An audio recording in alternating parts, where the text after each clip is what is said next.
রাধে রাধে।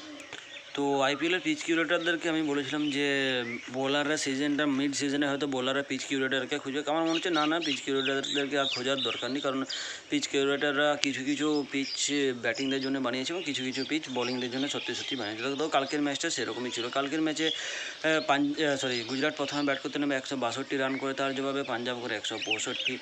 গুজরাটের তরফ থেকে সর্বাধিক রান কে করেন? ক্যাপ্টেন শুভমান গিল।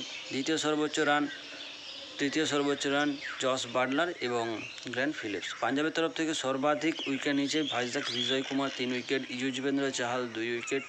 অপর দিক থেকে যখন গুজরাট বল করতে নেমে গুজরাটের হয়ে সর্বোচ্চ উইকেট নেয় প্রসিদ্ধ কৃষ্ণা 3 উইকেট। তারপর রয়েছে ওয়াশিংটন সুন্দর 1 এবং রশিদ খান 1।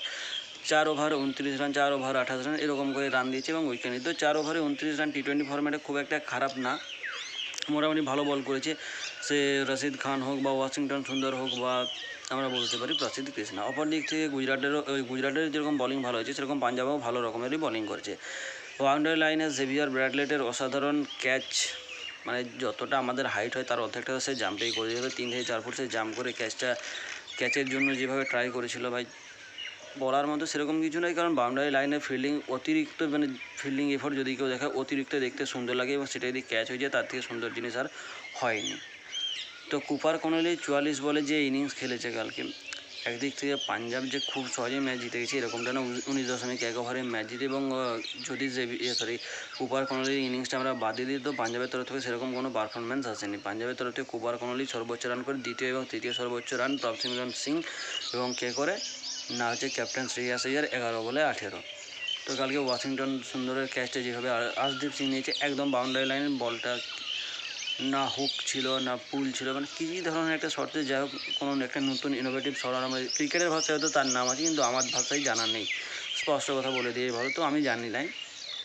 কালকের ম্যাচে player of the match Cooper Connolly, এবং প্রথম দুটা ম্যাচ বাদ দিয়ে অর্থাৎ মুম্বাই এবং আরসিবির ম্যাচ বাদ দিয়ে আর চেন্নাইয়ের ম্যাচটার তো কথা আমি বলছি না, কারণ চেন্নাই যেভাবে ম্যাচটা হেরেছে, চেন্নাইয়ের টপরার যেভাবে ফ্লপ গিয়েছে, তো চেন্নাইয়ের ম্যাচটার কথা আমি কোনোভাবেই তুলতেই চাইছি না। তো প্রথম দুটা ম্যাচ এবং চেন্নাইয়ের ম্যাচটা বাদ দিয়ে কালকের ম্যাচটা যদি কথা ধরি, কালকের ম্যাচটা অতিরিক্ত মানে ক্রিকেটের দিক থেকে সুন্দর ম্যাচ হয়েছে। না কোনো বড় হাইট, মানে বড় স্কোর ছিল না, কোনো মানে এক্সট্রা কিছু ছিল যে ব্যাটারদের জন্য এক্সট্রা অ্যাডভান্টেজ ছিল, এরকম কিছু না।